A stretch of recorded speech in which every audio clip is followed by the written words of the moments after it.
So this is Module 2 to Chapter 5. So we looked at the method to segregate the mixed cost into fixed and variable components. Here, we're going to learn about the second approach, which is the regression method. So under the regression approach, what we do is that we use a linear regression equation to segregate the cost. Now, you don't need to worry about the technicalities here. All you need to know is that here the Excel or other softwares would take care of it. So we have info on y-axis, which is the cost. We have info on x-axis. Now x-axis, there could be one thing, there could be multiple things, which means there could be one variable, there could be more than one variable, which is called multiple variable. In which case we use the multiple regression. If it's not that, if there's only one variable, then we call it simple regression. Here you see, again, as I said, you don't need to worry about the technicalities here. All you need to know is that Excel will give you the equation. So the equation that we are familiar with, y equals a plus bx, Excel does do this for you. So here, you could use these functions. Again, this is knowing all these details are beyond the scope of this chapter. So all we need to know is that we can estimate the total fixed cost as well as unit variable cost using either simple or multiple regression.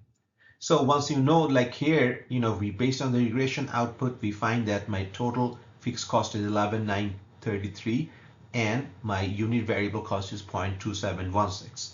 Now, if I want to speculate the total cost of serving 8,000 customers, then what we do is that instead of x, we use 8,000. So we multiply 0.2716 by 8,000. So that gives me my anticipated total cost.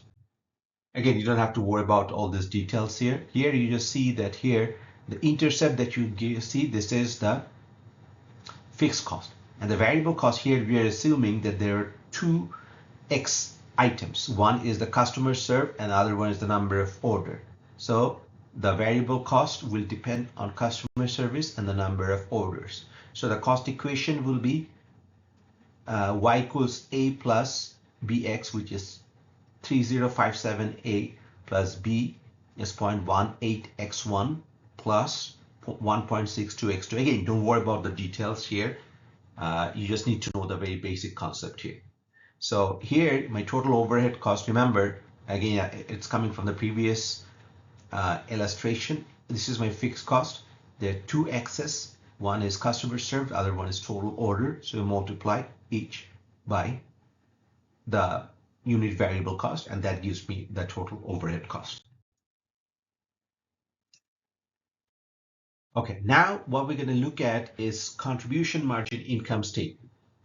So what is this contribution margin income statement? In this case, what we do is that from sales revenue, we subtract variable cost. That gives me my contribution margin. So again, my total sales, let's say, was 75,000. So if I was manufacturing and selling 15,000 units, then you can naturally see that the per unit sales revenue is 75,000 over 15,000, which is 5. And the variable cost was 15,000 over 15,000, which is 1. So per unit sales revenue is $5, whereas per unit variable cost is $1. So from sales, I subtract the variable cost. That gives me a very important item, which is called contribution margin. We'll be using this contribution margin a lot throughout this chapter. So from contribution margin, what we do is that we subtract the fixed cost. That gives me my net operating income. So most important thing for you to know is that sales minus variable cost is contribution margin. There could be total sales and total variable cost, which means total contribution margin, which happens to be here 60,000. There could be unit sales and unit contribution margin here, which is 4. And what is the contribution margin ratio? When you divide the contribution margin by the sales revenue, which is, let's say you divide 60,000 by 75,000, then that gives you 80%. That's the contribution margin revenue. Alternatively, you could you take per unit basis, divide 4 by 5. That gives also you the contribution margin ratio. So remember this thing, contribution margin and contribution margin ratio. So again, contribution margin is sales minus variable cost. It could be unit, it could be total. Thank you very much. So that concludes our discussion on